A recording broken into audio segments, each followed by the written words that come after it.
Assalamualaikum warahmatullahi wabarakatuh. Hadirat yang saya muliakan, dari para guru-guru saya dan para ulama dan kiram, dari para tokoh masyarakat, wabil khusus Fadilatul Ustaz Da'ilullah Kiai Haji Salman, dan juga para ulama yang hadir, dari guru-guru saya semua, tokoh masyarakat yang sudah saya anggap orang tua saya sendiri, dan juga keluarga besar almarhum Kiai Haji Abdul Razak Sulaiman alaihi rahmatullah. Hadirin hadirat yang saya muliakan, hamdan li rabbin khassana bi Muhammadin wa anqadna min dhulmatil jahli wad dayajri. Alhamdulillahilladzi hadana bi'abdihil mukhtar man da'ana ilaihi bil idzni wa qad nadana labbaika ya man dallana wa hadana. Sallallahu wa sallam wa baraka alaihi wa ala alihi. Alhamdulillahilladzi jama'ana fi hadzal mahdhar. Alhamdulillahilladzi jama'ana fi hadzal bait min buyutillah. Alhamdulillahilladzi jama'ana fi hadhihi al-munasabah wa fi hadzal ihtifal wa fi hadhihi al-laila. Limpahan puji kehadirat Allah Subhanahu wa ta'ala yang maha mengumpulkan kita di dalam cahaya keluhurannya, yang maha mengundang sanubari kita untuk terpanggil dan hadir di dalam kelompok yang dimuliakan Allah, di dalam rumah Allah Subhanahu wa ta'ala, di dalam zikrullah yang di dalamnya tercurah rahmatnya Allah Subhanahu wa ta'ala, di mana Allah memuliakan mereka-mereka yang berkumpul di majlis ta'lim dan di majlis zikir, sebagaimana diriwayatkan di dalam Sahihul Bukhari bahwa Allah Subhanahu wa ta'ala memuliakan para tamu-tamunya yang hadir di majlis ta'lim dan di majlis zikir, sehingga dikatakan humul qaum humul julasa la yashqa bihim jalisuhum. Perkumpulan seperti itu adalah perkumpulan yang tidak ada kehinaan di dalamnya. Maha suci Allah Subhanahu wa ta'ala yang menerangi permukaan alam semesta ini dengan cahaya kehidupan, yang maha membentangkan di angkasa raya dan di barat dan timur dan langit dan bumi, meramaikannya dengan kehidupan makhluknya, ditebarkannya kehidupan di seluruh kerajaan alam semesta. Maka hiduplah makhluk-makhluk ini dengan kudrat ilahiyah, dengan ketentuan yang maha tunggal, dengan ketentuan dan dengan pengaturan yang maha sempurna, yang tidak ada kepengaturan yang melebihi kesempurnaan pengaturan ilahi. Maharaja Tunggal yang menguasai setiap nafas, yang menguasai setiap kehidupan, dan tidak ada manusia yang terlahir ke muka bumi dengan kehendaknya sendiri, terkecuali mereka lahir tanpa memiliki kehendak untuk lahir, akan tetapi kudrat ilahi yang mendahului dari kehidupan mereka, perintah dan izin dari yang maha memiliki kehidupan agar mereka hidup, dan mereka tidak akan bisa lepas daripada ketentuan Allah dan kehendaknya di saat mereka wafat dan juga dalam menjalani hidupnya. Maka dibentangkannya permukaan alam semesta ini dengan segala kehidupan yang sempurna, yang seluruh kehidupan itu milik Allah. Betapa indahnya, betapa sempurnanya. Wasyamsi wa duhaha, demi matahari dan cahaya pagi yang demikian indah. Allah bersumpah demi matahari dan cahaya pagi yang demikian indahnya. Kenapa Allah Subhanahu wa taala menurunkan ayat Al-Qur'an dan ayat ini dan ayat lainnya? Sebagai mengenalkan diri akan keindahan Allah yang menciptakannya. Kenapa harus dengan cahaya duha? Karena cahaya duha adalah saat terbitnya matahari tapi masih tidak menyakiti mata, dan sangat indah dan sangat mulia, dan tidak ada waktu yang lebih indah sejak matahari terbit hingga terbenam selain di pagi hari. Karena di pagi hari itu pula Allah memancarkan sinar ultraviolet di matahari itu yang membawa manfaat bagi tubuh manusia, bagi pepohonan, bagi hewan-hewan dan penduduk di muka bumi. Satu kalimat daripada ayat ini sudah mengenalkan berjuta-juta keindahan Allah Subhanahu wa taala. Dan Allah telah menghendaki sebelum terbitnya matahari kita mendahului, sebelum matahari itu terbit kita lebih dahulu sujud kepada Allah, bukan kepada matahari, kepada Allah, sujud kepada Allah, menghadap Allah di dalam salat subuh, dan setelah itu akan terbitlah matahari melewati hari-hari kita. Wasyamsi wa duhaha, terbitlah matahari dan cahaya pagi membawa berjuta-juta rizki dari anugerah ilahi yang ditumpahkan pada makhluk hidup, dan hingga tumbuhan berwarna, hingga kulit pun menjadi sehat walafiat, dan hewan-hewan dan tumbuhan mendapat kenikmatan dari terbitnya matahari. Sudah membawa rahmatnya Allah, berjuta-juta makhluknya yang mendapatkan rahmatnya Allah dari terbitnya cahaya pagi. Wal qamari idza talaha, dan demi bulan purnama ketika berpijar di dalam kesempurnaannya dan cahayanya yang indah. Bulan purnama menunjukkan keindahan-keindahan yang diciptakan Allah Subhanahu wa taala. Walaupun malam yang gelap, tetapi dengan adanya bulan teranglah malam itu dan mengkiaskan keindahan pada kita. Allah melantunkan ayat-ayat ini agar kita mengenal keindahannya, mengenal kesempurnaan makhluknya, mengenal kesempurnaan ciptaan Allah Subhanahu wa taala. Wasyamsi wa duhaha wal qamari idza talaha wan nahari idza jallaha wal laili idza yaghshaha, dan demi siang ketika sedang terik-teriknya, dan demi malam ketika sedang gelap gulita. Ada apa ini? Allah mengenalkan cahaya pagi dengan segala keindahannya, cahaya bulan purnama dengan keindahannya, siang hari yang terik dan di saat itu dengan panasnya, di lain pihak lagi gelap gulitanya malam. Semuanya cermin-cermin untuk mengenalkan diri Allah, mengenalkan Allah Subhanahu wa taala kepada kita, agar kita mengenal Allah, agar kita mengenal keindahannya. Maka dikenalkannya lah Allah Subhanahu wa taala bersumpah dengan keindahan-keindahannya di alam.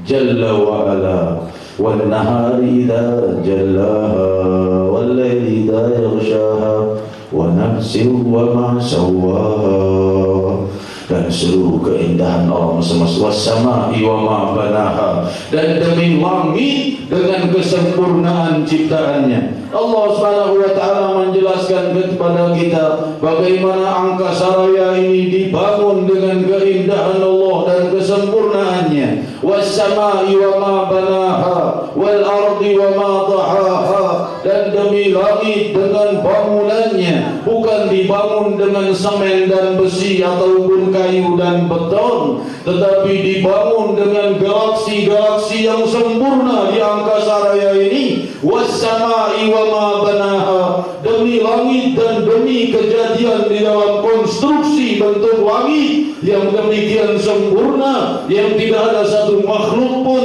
yang bisa menembus dari dan memahami yang diinginkan oleh dari rahasia-rahasia yang tersimpan dari sempurnanya ciptaan Allah di angkasa raya ini. Wassama'i wa ma banaha wal ardi wa ma tahaha, dan demi malam dan demi permukaan bumi dan bentangannya. Ketika permukaan bumi ini Allah Subhanahu wa taala membentangkan permukaan bumi dan dengan keluasannya yang di dalamnya tersimpan rahasia-rahasia kehidupan dari berjuta-juta makhluk yang ada di alam. Setiap jengkal permukaan bumi itu menyimpan berjuta-juta kehidupan. Dan demikian Allah Subhanahu wa taala setelah mengenalkan keindahannya, mengenalkan kemegahannya, apa artinya permukaan bumi dibanding sama wa ma banaha, dibanding langit dan juga penciptaannya yang demikian sempurna.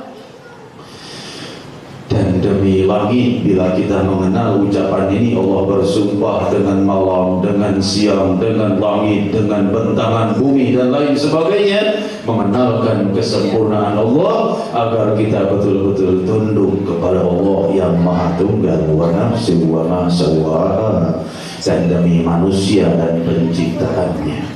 Di dalam dikatakan oleh para ilmuwan kita bahwa manusia ini adalah makhluk hidup yang paling sempurna ciptaannya, karena di dalam manusia ini menyimpan rahasia keabadian. Kalau di dalam keislaman, di dalam agama, manusia ini menyimpan rahasia keabadian. Penataan langit, hamparan bumi, siang dan malam ini semua akan sirna, karena manusia inilah mereka yang akan menemui kehidupan yang abadi. Wa nafsi wa ma sawwaha fa'alhamaha fujuraha wa taqwaha, telah diilhamkan kepadanya kebaikannya dan kefajirannya. Fa'alhamaha fujuraha wa taqwaha, takwanya sudah disampaikan kepada mereka, dan kefajiran dan kezaliman sudah disampaikan kepada mereka. Dan Allah Subhanahu wa taala menyampaikannya melalui para nabi-nabinya dari zaman ke zaman dan dari masa ke masa. Pimpinan mereka tentunya Sayyidina Muhammad sallallahu alaihi wasallam yang memimpin seluruh bimbingan sempurna ke arah kehidupan yang abadi. Jauh lebih mulia dari penataan alam semesta dan seluruh kejadian di alam, karena ini semua sirna akan berganti dengan kehidupan di alam semesta. Kita mengenal bahwa bimbingan syariatul mutahharah ini adalah pembuka dari gerbang kebahagiaan yang abadi, dan tentu pemimpinnya adalah Sayyidina Nabi Muhammad sallallahu alaihi wasallam. Berbahagialah mereka yang mencintai Nabi Muhammad sallallahu alaihi wasallam, karena mereka orang-orang yang paling berhak mendapatkan kebahagiaan yang abadi. Siapa? Para pecinta Rasulullah. Tidak ada orang yang lebih bisa memiliki kemuliaan yang abadi selain ahbabun Nabi Muhammad sallallahu alaihi wasallam, selain para pencintanya Rasul sallallahu alaihi wasallam. Sebagaimana hadis yang jelas disampaikan kepada kita, la yu'minu ahadukum hatta akuna habba ilaihi min waladihi wa walidihi wan nasi ajma'in. Tiada sempurna iman kalian sebelum aku lebih dicintainya dari anak-anaknya, dari ayahnya, dan dari seluruh manusia. Maha suci Allah yang menjadikan kesempurnaan iman pada kecintaan atas Nabi Muhammad sallallahu alaihi wasallam. Sujudlah 1000 tahun belum sempurna imanmu sebelum mencintai Muhammad sallallahu alaihi wasallam. Demikian sabda Rasul di dalam Sahih Muslim, la yu'minu ahadukum hatta ahabba ilayya min walad la yu'minu ahadukum hatta akuna ahabba ilayhi min waladihi wa walidihi wan nasi ajma'in. Berbahagialah perkumpulan yang mencintai Nabi Muhammad. Berbahagialah kita yang dalam naungan suatu acara yang diadakan karena mahabbatun Nabi Muhammad sallallahu alaihi wasallam, karena dengan inilah sempurna keimanan kita dengan mencintai sang Nabi. Dan demikian keadaan para sahabat, karena perayaan Maulid adalah satu zikraya, satu hal yang membantu kita, mengingatkan kita pada Nabi Muhammad sallallahu alaihi wasallam. Hadirin, Para sahabat Rasul radhiyallahu anhum warḍahum, siang dan malam mereka itu selalu ingin bersama Nabi Muhammad. Idola mereka satu, namanya Muhammad Rasulullah. Mereka tidak punya idola yang lain. Demikian orang yang sampai pada puncak keimanan tertinggi. Siapa yang lebih tinggi keimanan dan ibadahnya selain para khulafaur rasyidin, Sayyidina Abi Bakar wa Umar wa Uthman wa Ali radhiyallahu anhum warḍahum? Siapa yang mengungguli mereka? Para muhajirin dan ansar dalam kemuliaannya di sisi Allah. Siapa mereka? Dipilih sebagai temannya Sayyidina Muhammad sallallahu alaihi wasallam. Tidak lebih dan tidak kurang dari para sahabat, terkecuali itu, yaitu mereka yang menjadi temannya Nabi Muhammad sallallahu alaihi wasallam. Tidak lebih dan tidak kurang dari itu. Kalau ibadah masih banyak yang melebihi mereka. Kalau ilmu masih banyak yang melebihi mereka. Kalau hafal Quran banyak yang melebihi para sahabat. Karena tidak semua sahabat hafizul Quran. Tidak sampai 20 orang sahabat yang hafal Al-Quran, dan mereka tidak hina dengan tidak menghafal Al-Quran, tapi mereka menjadi teman Sayyidina Muhammad sallallahu alaihi wasallam, jauh lebih mulia dari 1000 hafal Quran yang ada hingga akhir zaman. Satu orang sahabat Rasul radhiyallahu anhu warḍahum, satu orang yang pernah melihat wajah Nabi Muhammad dan beriman. Siapakah sahabat? Dikatakan oleh Ahlussunnah wal Jamaah, sahabat ini yang hidup di zaman Rasulullah, pernah bertemu dengan Rasulullah, dan wafat dalam keadaan Islam. Jadi ketika dia hidup di zaman Rasulullah itu, dia sudah muslim.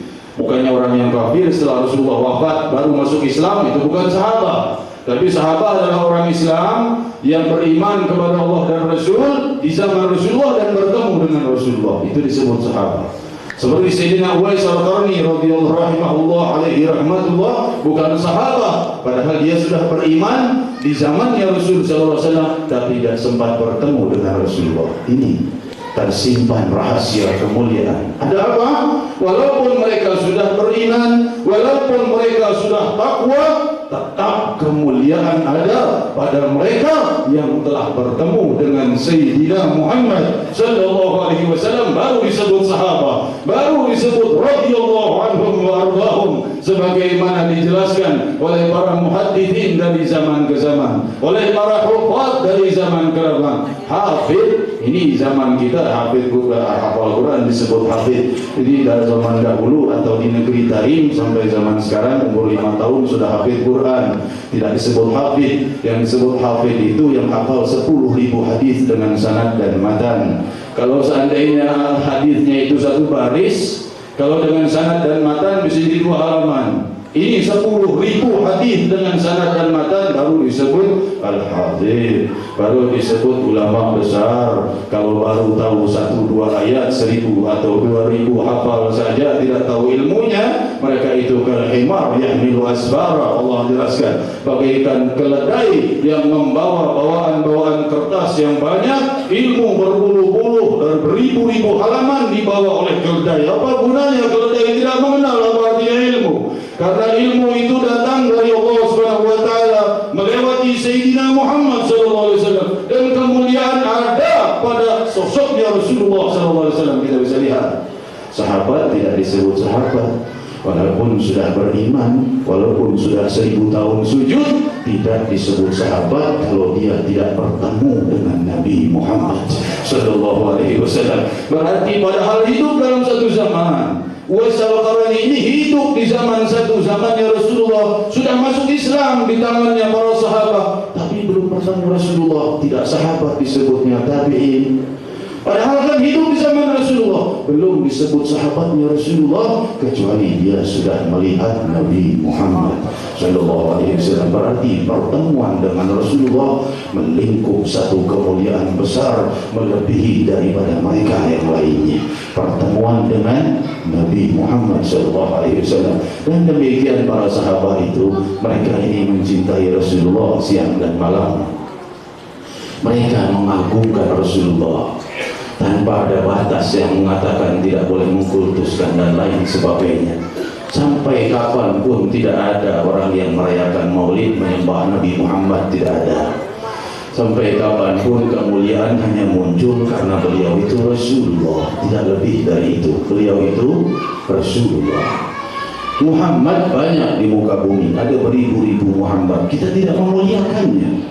Kita memuliakan Muhammad Rasulullah karena beliau ini duta yang datang dari Allah Subhanahu wa taala, dan memuliakan beliau adalah hal yang sangat diwajibkan oleh Allah Subhanahu wa taala. Para sahabat memuliakan Rasulullah, luar biasa kemuliaan sahabat, cinta mereka terhadap Nabi, di mana diriwayatkan bagaimana para sahabat itu meminum air bekas wudunya Rasulullah SAW. Rasulullah wudu, air mustakmalnya diperebutkan oleh para sahabat, di mana diriwayatkan Sahihul Bukhari. Bahkan diriwayatkan kata yaqtatilun min athar wudu'i, hampir mereka saling bunuh dari berebutan bekas wudunya Rasulullah SAW. Bukan berarti saling bunuh, maksudnya berjubel, berdesakan, berebutan dengan air bekas wudunya Sayyidina Muhammad. Dari mana datangnya? Dari mahabbah, dari cinta mereka terhadap kekasih Allah. Mereka mencintai makhluk yang paling dicintai Allah Subhanahu wa taala. Inilah hakikat mahabbah billah. Kecintaan karena Allah itu banyak. Mencintai keluarga karena Allah, juga memuliakan, merupakan mahabbah billah. Tapi al-hubbu billah pada hakikatnya adalah mahabbatur Rasul sallallahu alaihi wasallam. Puncak daripada kecintaan karena Allah Subhanahu wa taala adalah mencintai Nabi. Karena la yu'minu ahadukum, karena Allah Rasul sallallahu alaihi wasallam berfirman, ahibbuni lihubbillah. Cintailah aku karena kecintaan kalian kepada Allah Subhanahu wa taala. Ketika satu waktu, ketika Rasul sallallahu alaihi wasallam sudah wafat, salah seorang sahabat membawa selembar rambut Rasul sallallahu alaihi wasallam berwarna merah. Maka sahabat yang lain melihat rambut siapa itu berwarna merah, sahabat rambut disimpan. Ini rambutnya Rasulullah. Maka berkata sahabat itu, la inni sya'rah wahidah ahsanu ilayya minad dunya wa ma fiha. Kalau aku punya selembar saja rambutnya Rasulullah, lebih mulia bagiku dari dunia dan segala isinya. Hartanya, keluarganya, semua yang ia miliki, dunia, seluruh dunia dan segala isinya. Aku lebih senang kalau dapat sehelai rambutnya Rasulullah sallallahu alaihi wasallam. Di mana diriwayatkan Sahihul Bukhari. Imam Bukhari bukan bodoh meriwayatkan daripada hal ini, menunjukkan besarnya cinta sahabat kepada Rasulullah sallallahu alaihi wasallam. Juga diriwayatkan bagaimana salah seorang ibu yang membuat rida itu satu kain, yang ibu itu datang kepada Rasulullah, ya Rasulullah, kain ini kubuat sendiri untukmu. Tuh, yang namanya mahabbah. Bikin dengan tangannya sendiri untuk Rasulullah. Rasulullah SAW berdiri menyambutnya. Terima kasih, jazakallahu khair, selesai. Ibu pergi, ini sarungnya itu kainnya bagus, bagus sekali. Namanya dibikin sendiri dengan tangan sendiri, khusus untuk yang paling dicintai. Maka tak lama kemudian datanglah Rasulullah sudah memakai kain itu, dipakai jadi kain. Datang seorang bertamu pada Rasulullah di hadapan orang banyak, ya Rasulullah, aku minta kain itu. Rasulullah SAW berkata, nah, lantas duduk sebentar, masuk, diganti kainnya, berikan pada orang itu. Orang yang lain ribut. Kalau kau ini tega minta sama satu orang yang tidak bisa menolak. Memang orang yang satu ini tidak pernah bisa menolak yang meminta kepadanya. Apapun yang diminta pasti diberi. Tega kau mengambil barangnya, karena kau meminta dia pasti dibuka. Walaupun beliau selalu membutuhkannya, mungkin di musim dingin, pasti diberikan. Tega sekali kau ini. Orang itu berkata, bukan itu. Aku ingin menjadi kafanku kelak ketika aku wafat. Kain ini yang sudah dipakai oleh Rasulullah, yang sudah disentuh tubuhnya Rasulullah, aku akan menjadikannya kafan saat aku wafat. Diriwayatkan ketika orang ini wafat, ia dikafani dengan kain itu menurut wasiatnya. Di mana diriwayatkan? Sahihul Bukhari. Yang meriwayatkan ini bahwa sahabat itu ingin wafatnya dikafani, wafat sudah menjadi mayat dan jenazah, ingin dikafani dengan kain yang sudah disentuh tubuhnya Sayyidina Muhammad sallallahu alaihi wasallam wa baraka alaih. Dari mana datangnya? Mahabbah. Kita berbicara yang mungkin itu sahabat yang awam, Kalau sahabat-sahabat besar tidak mau tabarruk dengan barang-barangnya Rasulullah, dusta. Sayyidina Umar bin Khattab radhiyallahu anhu warda, ketika ia sedang sakaratul maut, ketika ia sudah luka sehingga lambungnya tersobek dengan luka yang sangat besar, darah mengalir, Sayyidina Umar sudah jatuh, duduk tersengal-sengal. Ia pun meminta susu. Nawilni Halim, beri aku susu. Kenapa susu? Sunnah Nabi Muhammad.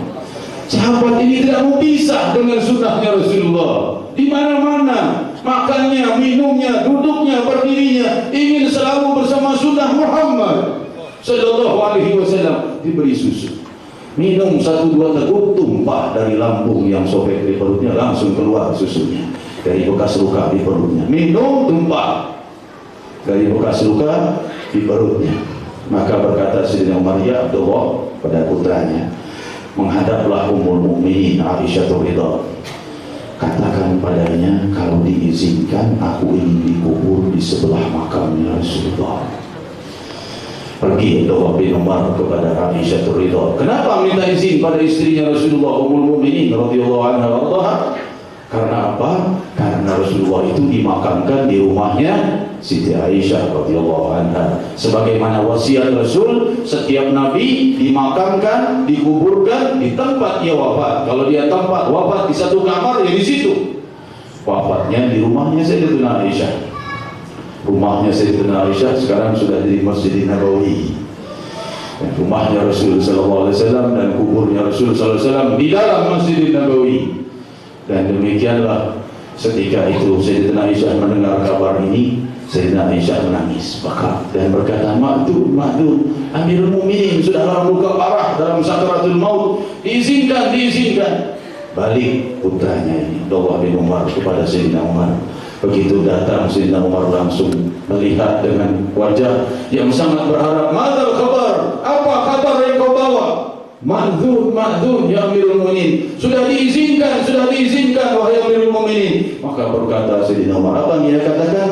Laisa lil indi a'dam wa ahammu min dalikal madja'i. Tidak lagi yang kumiliki dan kupentingkan, laisa indi ahammu ilayya min dalikal madja'i. Tidak ada yang lebih kupentingkan dari dikuburkan di sebelah jenazah Sayyidina Muhammad sallallahu alaihi wasallam. Sayyidina Umar bin Khattab mau dekat, jangankan hidupnya, wafatnya ingin di sebelah Rasulullah.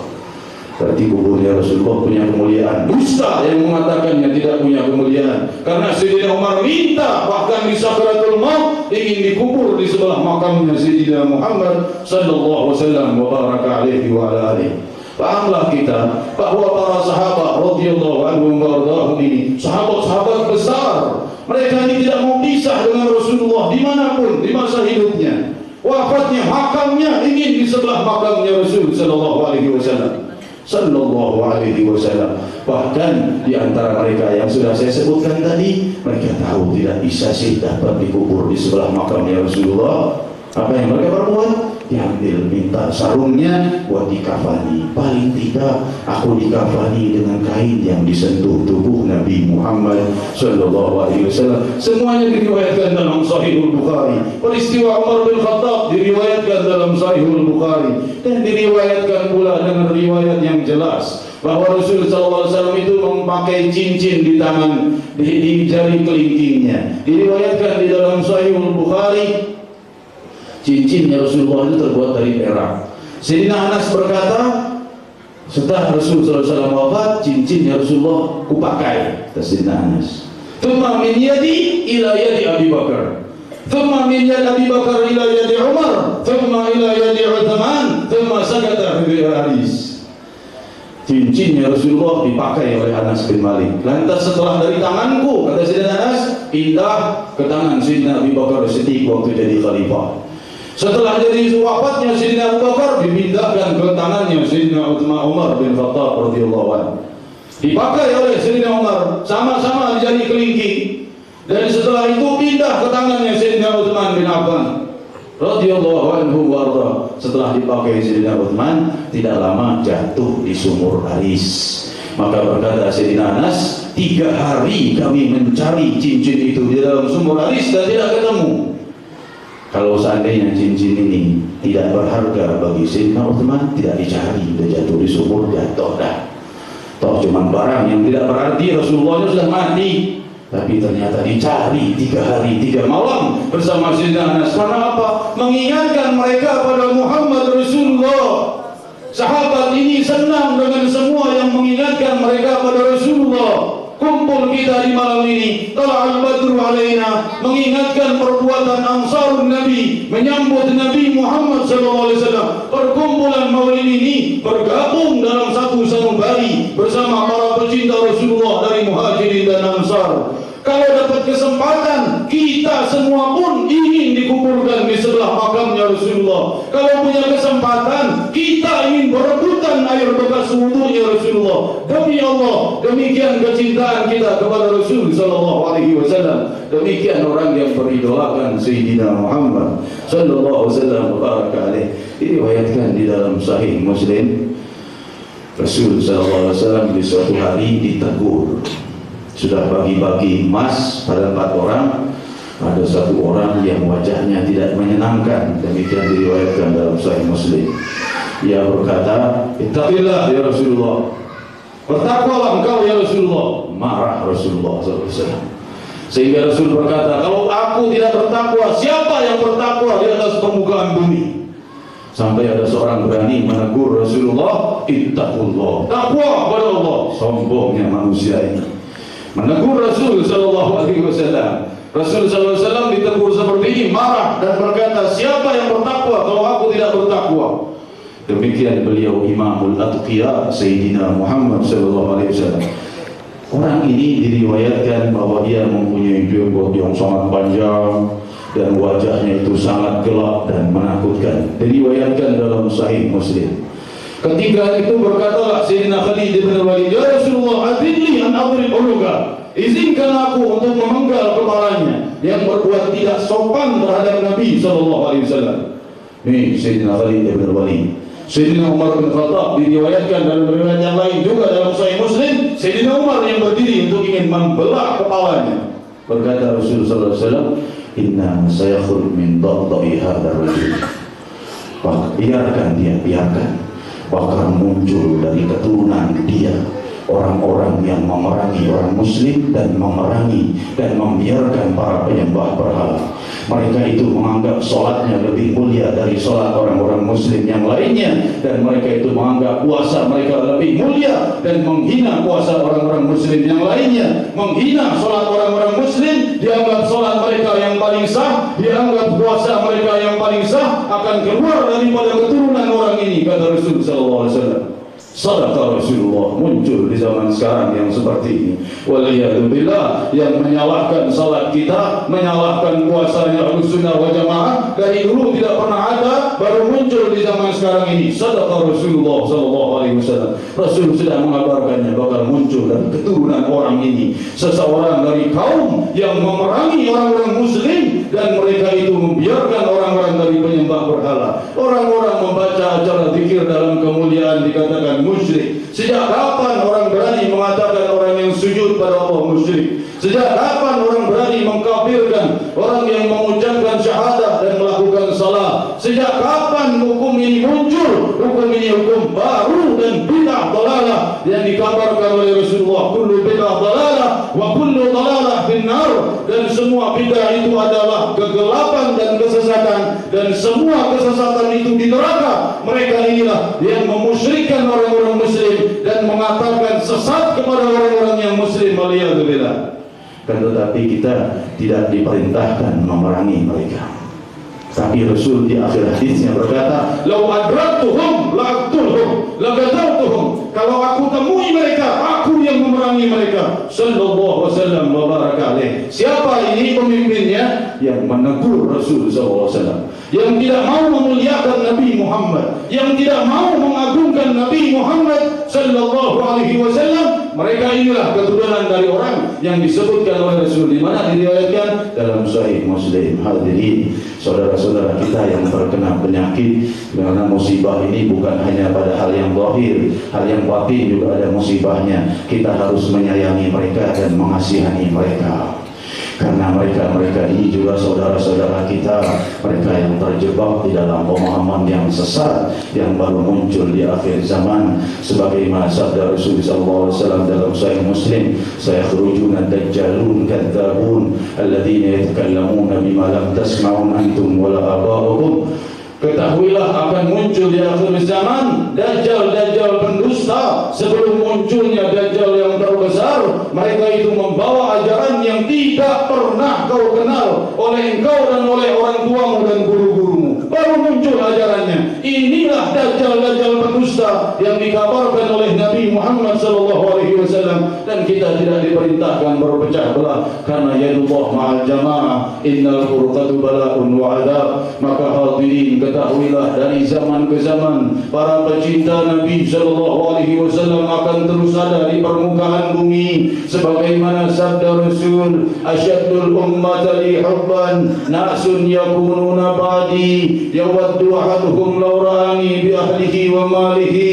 Hadirin, apa itu yang disebut cinta? Cinta itu adalah ingin bertemu, cinta itu pasti rindu, cinta itu selalu ingin bersama, cinta itu berarti tidak ingin berpisah. Demikian para pecinta Rasulullah, demikian keadaan Abu Bakar As-Siddiq radhiyallahu anhu warda, tidak mau berpisah dengan Muhammad Rasulullah. Bahkan ketika Rasul sallallahu alaihi wasallam telah wafat, Sayyidina Abu Bakar keluar dan melihat tubuh yang sudah diselubungi kain hibaran. Beliau membuka penutup wajah sang Nabi, bangkaba ala wajhih, dan memeluk tubuh Rasulullah dan berkata, bi abi anta wa ummi tibta hayyan wa mayyita ya Rasulullah. Demi ayahku dan ibuku dan demi engkau, kau ini selalu wangi di masa hidup dan setelah aku wafat. Dengarkan rintihan Nabi Bakar As-Siddiq yang menangisi wafatnya sang Nabi karena dari mahabbahnya kepada Rasulullah. Ketahuilah demikian pula kita telah mendengar Sayyidina Umar bin Khattab yang di sakaratul maut sudah sobek lambungnya, masih minta susu sunnahnya Nabi Muhammad, minta dikubur di sebelah makam Nabi Muhammad. Ini keadaan Umar bin Khattab. Demikian keadaan Utsman bin Affan, sudah kehilangan cincinnya Rasulullah, masih dicari 3 hari 3 malam di sumur Aris, terus mencari mana itu cincin yang pernah dipakai telunjuk kelingkingnya Nabi Muhammad sallallahu alaihi wasallam. Buat mereka barang-barang yang mengingatkan mereka pada Nabi, ini merupakan hal yang mulia. Demikian alamatul mahabbah, dan kita tidak memiliki apa-apa selain perkumpulan salawat atas Nabi Muhammad sallallahu alaihi wasallam.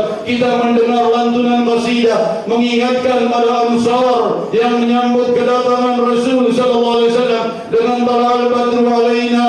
Berkatalah Ansar dalam luapan mahabbah menyambut kedatangan idola mereka, idola yang paling mulia di seluruh ciptaan Allah, idola yang tidak pernah menolak semua yang meminta, idola yang selalu tersenyum, idola yang tidak pernah mengecewakan siapapun, tidak mengecewakan pendosa, tidak mengecewakan munafik, tidak mengecewakan Yahudi, tidak mengecewakan Ansar. Itulah Sayyidina Muhammad sallallahu alaihi wasallam, idola di muka bumi dan di yaumul qiyamah. Dan demikian keadaan para sahabat, dari waktu ke waktu mereka wafat, digantikan generasi berikutnya, Imam Bukhari, Imam Muslim yang terus mencatat kejadian-kejadian mahabbatur Rasul sallallahu alaihi wasallam. Demi Allah, tangannya Imam Bukhari akan terus menyaksikan daripada tinta yang ia tulis, dari dahsyatnya mahabbatur Rasul, dari sahabat Rasul kepada Rasulullah sallallahu alaihi wasallam. Demikian dari generasi ke generasi, demikian dari zaman ke zaman, hingga malam hari ini Rasul telah menyeru di hadapan para sahabat, aku merindukan saudara-saudaraku. Beliau bersabda, diriwayatkan dalam Sahih Muslim, asyaddul ummati hubban nasun yakununa ba'di yawaddu ahaduhum law ra'ani bi ahlihi wa malihi. Orang yang paling mencintaiku dari umatku adalah yang hidup setelah aku wafat, tidak bertemu dengan aku, tidak melihat aku, akan tetapi mereka lebih menginginkan melihat aku dari seluruh harta dan keluarganya. Tidak berarti Nabi, harta dan keluarganya. Kalau disuruh milih, boleh melihat wajah Rasulullah atau keluargamu dan hartamu, ya tinggalkan keluarga dan hartanya untuk melihat Nabi Muhammad SAW. Ini dikabarkan oleh Rasulullah 14 abad yang silam. Kita tidak sampai ke derajat seperti ini. Paling tidak kita berkumpul di dalam majlis yang mencintai Rasulullah, di dalam masjid yang menyaksikan kita mencintai Nabi Muhammad sallallahu wasallam wa baraka alaihi wa alihi. Hadirin, akan datang suatu saat aku dan kalian akan wafat. Aku dan kalian akan sampai di sakaratul maut, dan semua para pendosa akan membawa dendam dari anggota tubuh mereka yang mereka belum sempat bertobat. Mereka terkubur membawa dendam dari miliaran sel tubuh mereka yang terlibat di dalam dosa. Mereka terkubur membawa dendam setiap debu yang mereka injak dalam maksiat. Mereka terkubur membawa dendam setiap suap makan dan setiap teguk minuman yang dalam maksiat. Hadirin, kemana manusia akan pergi? Rasul sallallahu alaihi wasallam menyampaikan ketika manusia telah dipanggil, nama-nama mereka terpanggil, Fulan bin Fulan ya'ridu 'ala Allah, Fulan bin Fulan tunjukkan dirinya di hadapan Allah Subhanahu wa taala. Saat itu takutlah manusia, di mana Allah berkata, Ana al-Malikud Dayyan, aku yang tempat berhutangnya seluruh hamba-Ku kepadaku. Berhutang setiap kejap hidupnya, berhutang setiap siang dan malamnya, berhutang setiap huruf yang dia ucapkan. Ana al-Malikud Dayyan, dan tidak kubiarkan seorang menginjak surga sebelum dia kuadili, dan tidak akan dia menginjak surga selama masih ada satu kezaliman pada ahli neraka yang masih tertinggal padanya, dan tidak akan orang menginjak neraka sebelum kuadili kalau ia masih ada yang tersisa dari kezaliman di penduduk surga. Harus dengan keadilan yang jelas. Sallallahu wasallam wa baraka alaih, yang memuliakan aku dan kalian di dalam cahaya keluhuran mahabbah Allah Subhanahu wa taala, telah memuliakan kita semua yang hadir dalam kelompok para pecinta Rasulullah. Rabbi, catat kami untuk bersama Nabi Muhammad di yaumil qiyamah. Sebagaimana Allah berfirman ketika orang-orang mereka itu berkata, orang-orang fajir, ya laitani lam attakhidh fulanan khalila. Hari di mana manusia itu berkata, celakalah aku yang tidak mengambil fulan sebagai kekasihku dan idola. Itulah Nabi Muhammad sallallahu alaihi wasallam, yang mereka itu orang-orang menyesal karena tidak menjadikan beliau sebagai idolanya. Karena orang yang beridolakan Rasulullah bersama sahabat, bersama muhajirin dan ansar. Jangan tertipu dengan ucapan orang yang mengatakan cinta Rasulullah ya harus jalankan semua ajaran Rasulullah. Tidak demikian. Para sahabat tidak maksum, tidak semuanya taat dan tidak pernah berbuat dosa. Ada yang berbuat dosa kesalahan, apalagi kita. Tetapi kadar mahabbah tergantung dan kadar keimanan kita kepada Allah Subhanahu wa taala. Di hari di mana Allah berfirman, yauma la yukhzillahu an-nabi, hari di mana Allah tidak mengecewakan Nabi Muhammad sallallahu alaihi wasallam walladzina amanu ma'hu, dan yang beriman bersamanya. Jadikan kami bersama Rasulullah ya Rahman. Jangan kau sisakan satu pun dari hadirin dan hadirat yang hadir, terkecuali kau pastikan wafat di dalam husnul khatimah, di dalam keagungan la ilaha illallah, dalam kebesaran la ilaha illallah, dalam kemudahan la ilaha illallah. Maafkan seluruh dosa-dosa kami dan dosa kedua orang tua kami bila mereka masih hidup. Jumpahkan dan keberkahan atas mereka. Bila mereka telah wafat, muliakan arwah mereka di alamul barzakh. Ya Rahman, kami mendoakan saudara kami muslimin di Yogyakarta dan di seluruh wilayah muslimin di barat dan timur. Mereka yang wafat, muliakan arwah mereka bersama para syuhada. Mereka yang dihilangkan dari hartanya, kehilangan harta, kehilangan rumah, kehilangan apa yang mereka miliki, gantikan dengan kemuliaan dunia dan akhirat.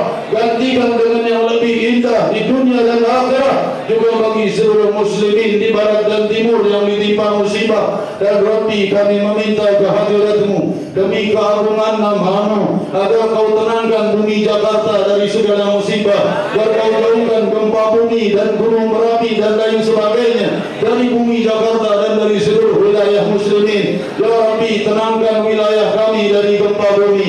Ya Rabbi, lindungi dan jauhkan segala musibah dari wilayah muslimin. Ya Rahman, Ya Rahim, Ya Dzal Jalali wal Ikram. Kumpulkan kami di yaumul qiyamah bersama Nabi Muhammad, bersama Nabi Muhammad, bersama Nabi Muhammad, bersama Muhajirin dan Ansar, bersama Abi Bakar As-Siddiq, bersama Umar bin Khattab, bersama Uthman bin Affan, bersama Ali bin Abi Thalib.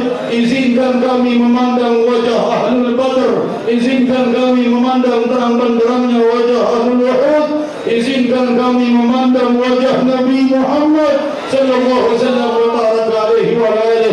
Allah Subhanahu wa taala melimpahkan keberkahan pada keluarga besar Ki Haji Abdul Rashid Sulaimin yang telah wafat. Allah limpahkan kemuliaan pada beliau di alamul barzakh. Allah mengumpulkan ruh beliau bersama Nabi Muhammad dan Muhajirin dan Ansar, dan juga semoga Allah limpahkan keberkahan untuk Ki Haji Salman dan para guru-guru semua yang hadir, yang sudah saya anggap guru-guru saya, dan juga mereka adalah orang-orang tua saya dari para tokoh masyarakat dan semua pihak yang turut mendukung tegaknya dakwah Rasulullah di wilayah ini. Limpahkan keberkahan seluas-luasnya zahiran wa batinan, dan atas kami semua yang hadir ya Rahman. Masing-masing hadirin mempunyai hajat, mempunyai munajat, mempunyai kesulitan, mempunyai permasalahan yang hingga malam ini belum terselesaikan, belum terkabulkan dari masalah dunia dan akhirah. Rabbi kabulkanlah, Rabbi terimalah, Rabbi berikan pada kami kebahagiaan dunia dan akhirah. Rabbana